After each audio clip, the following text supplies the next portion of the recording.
Hi guys, আসসালামু আলাইকুম। আমি ইয়াসিনের না বন্যার কবল বন্যার মাঝে আমরা এখন আছি। আমাদের বাড়িতে পুরোপুরি পানি। এইটা আমাদের বাড়ির দরজায় দেখুন আপনারা, সকল আমাদের বাড়ির সামনে, আমাদের ঘরের সামনে পুরোপুরি পানি। এখন ওনারা সব, আমাদের বাড়ির সব মানুষ আছে মোটামুটি আতঙ্কের ভিতরে। আমরা তো এখন থাকতে পারতেছি না বাড়িতে। আমাদের বাড়িতে পানি এখন প্রচুর। এই দেখেন আমাদের বাড়িতে প্রচুর আকারে পানি। আমাদের বাড়ির দরজাতে আমরা হাঁটাচলা করবো, তা আমাদের জন্য সম্ভব হচ্ছে না।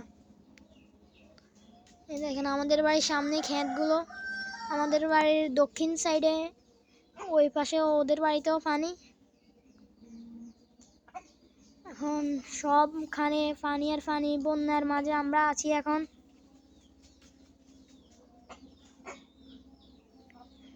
এখনো আমাদের বাড়ির রান্নাঘরে পানি উঠে নাই, তবে কিছুদিনের 2-1 দিনের ভিতরে উঠে যাবে যদি পানি থাকতে থাকে। আর আল্লাহর রহমত, আল্লাহর অশেষ রহমতে যদি পানিটা যদি চলে যায় তাহলে আমাদের সমস্যা হবে না। মোটামুটি আমাদের পাশের বাড়িতে ওনাদের সবার রান্নাঘরে, ঘরের ভিতরে পানি। ওনারা অনেক কষ্ট করে থাকে বাড়িতে।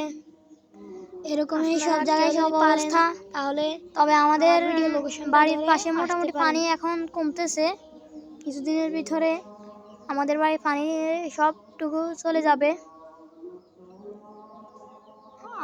আপনারা দোয়া করবেন যাতে সবাই বন্যায় পানিতে না ভেসে যায়। সবাই, অনেক মানুষ অনেক জায়গায় মারা যাচ্ছে, যেমন ফেনীতে, কুমিল্লা, 14 গ্রামে, এসব জায়গায় ভয়াবহ অবস্থা। আপনারা ওনাদের জন্য দোয়া করবেন, সাথে আমাদের জন্য দোয়া করবেন যাতে সবাই বাংলাদেশের সবখানে সব মানুষ নিরাপদে থাকতে পারে, তাতে কেউ যাতে বাড়ি নিঃস্ব না হয়ে যায়।